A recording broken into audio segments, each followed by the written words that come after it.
Greetings everyone. I am your library teacher miss Gurmeet.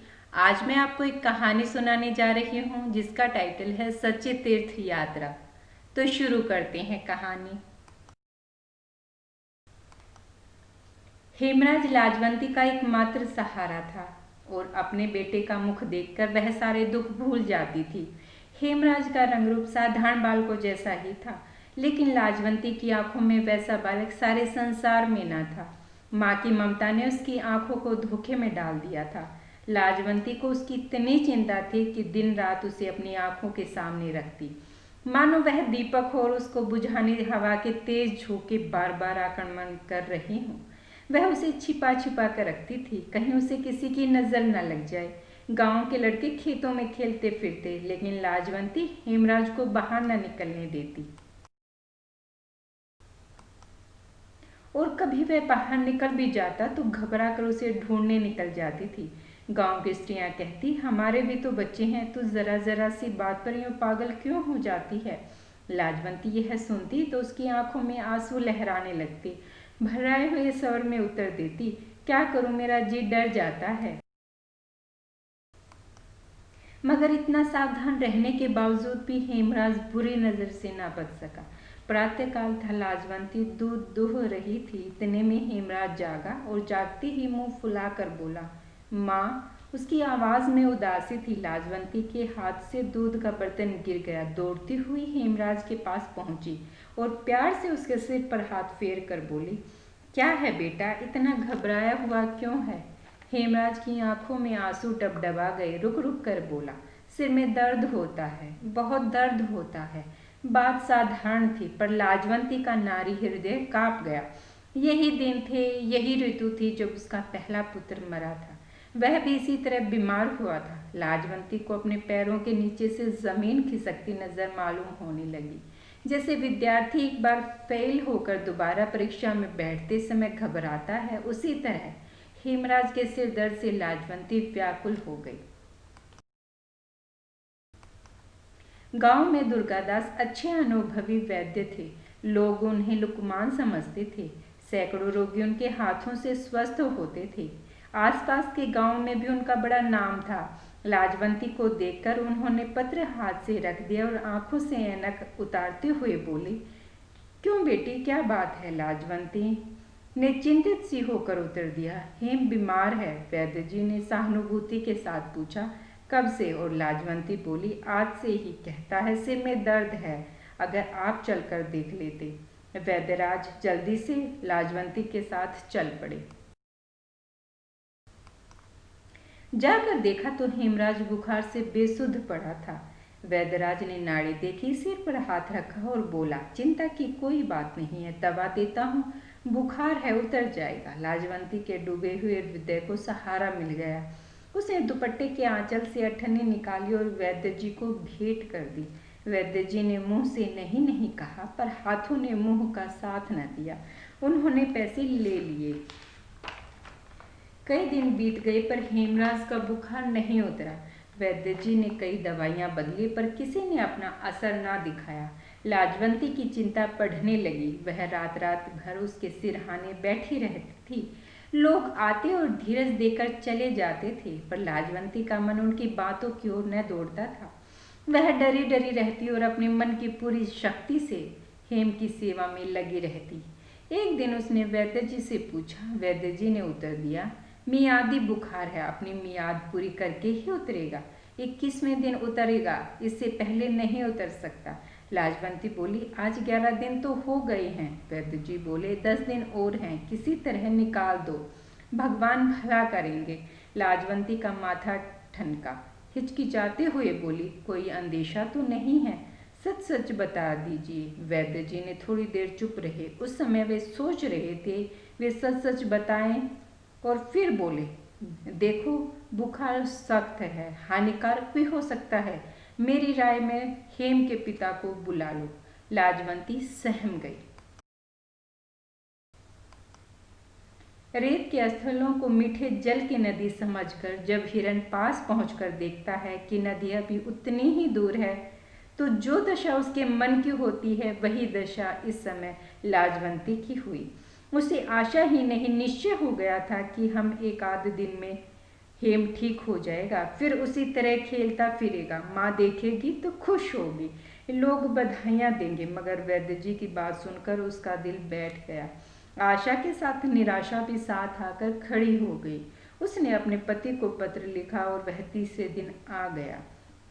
अब इलाज दुगनी सावधानी से होने लगा। अब 10 दिन और भी बीत गए।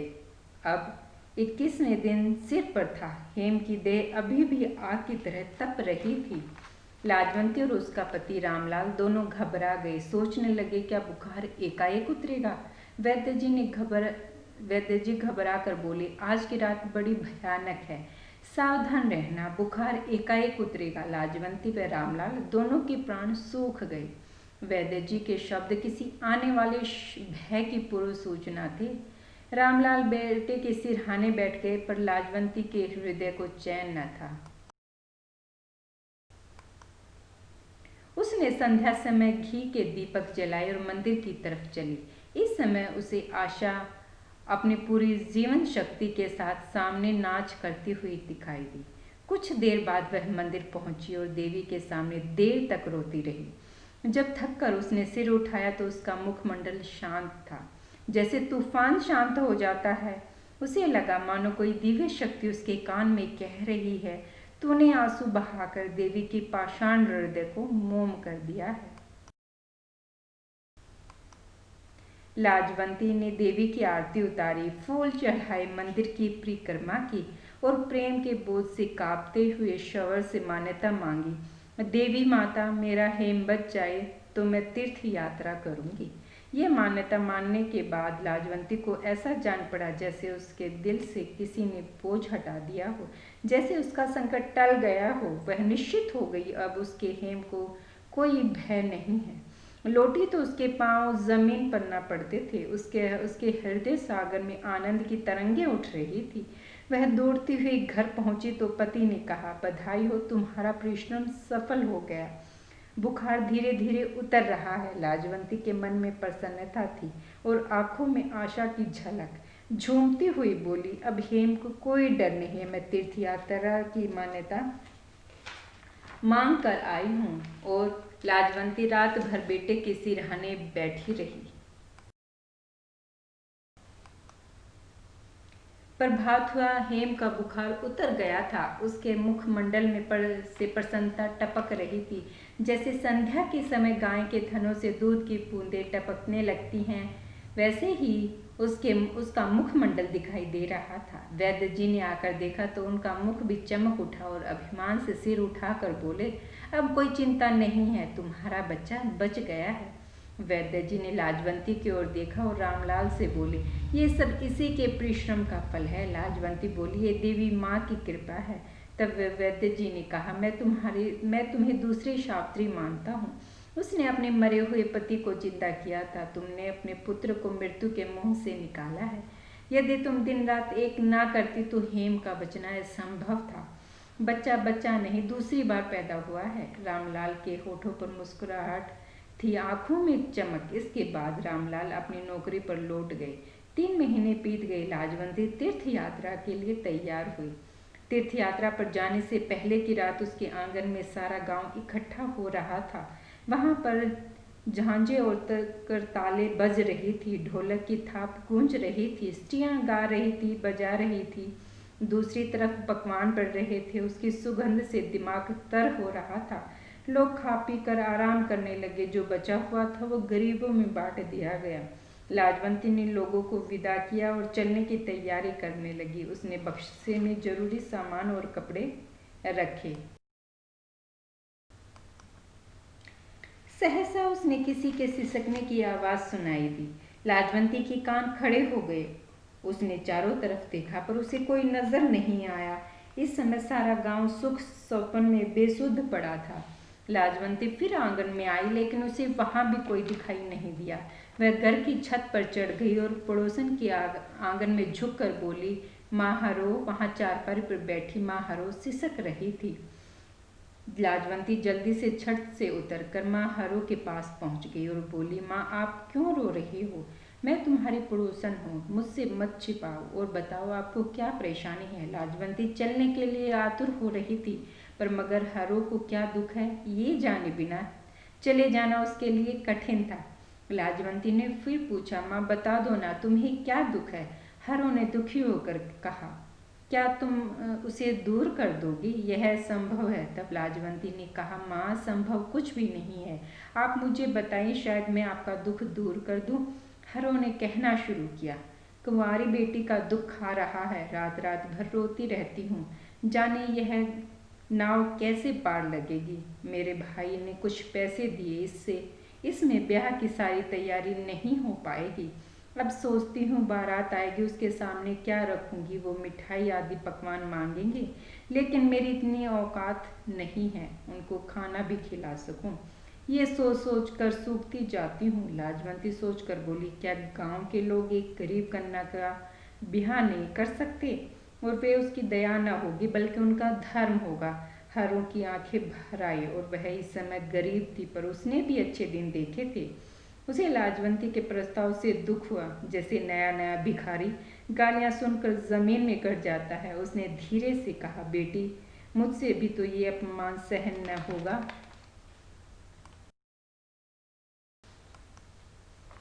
किसी के सामने हाथ फैलाना भी तो बुरा है। अपनी बेटी को लेकर कहीं चली जाऊंगी, ना कोई देखेगा ना कोई बात करेगा। लाजवंती हरो की अवस्था देखकर कांप गई। उसे लगा जैसे कोई कह रहा, अगर ऐसा हुआ तो ईश्वर का कोप सारे गांव को जलाकर खाक कर देगा। लाजवंती खुद को भूल गई और उसका हृदय दुख से पानी पानी हो गया। और लाजवंती ने जोश से कहा, चिंता न करो, तुम्हारा संकट मैं दूर करूंगी। तेरी बेटी का प्यार होगा और बारात के लोगों को भोजन भी मिलेगा। तेरी बेटी नहीं, मेरी भी बेटी है। हरो ने यह सुना जिसकी उसकी इच्छा थी, पर उसको आशा न थी। उसकी आंखों में कृतज्ञता के आंसू छलकने लगे। लाजवंती तीर्थ यात्रा के लिए अधीर हो रही थी। वह सोचती थी, हरिद्वार, मथुरा, वृंदावन के लिए मंदिरों को देखकर हृदय कली की तरह खिल जाएगा। मगर जो आनंद उसे उस समय प्राप्त हुआ वह उसे कल्पित आनंद की अपेक्षा कहीं अधिक बढ़कर था। वह अपने घर अपने संदूक से पैसे निकालकर हरो के सामने ढेर कर दिए। ये रुपए जमा करते समय वह प्रसन्न हुई थी, पर इस समय वह इससे भी अधिक प्रसन्न हुई। जो सुख त्याग में है वह ग्रहण में नहीं। तो बच्चों, हमें इस कहानी से हमें यही शिक्षा मिलती है कि मानव सेवा ही सर्वोपरि सेवा है। उम्मीद करती हूँ आपको ये कहानी पसंद आई होगी। धन्यवाद।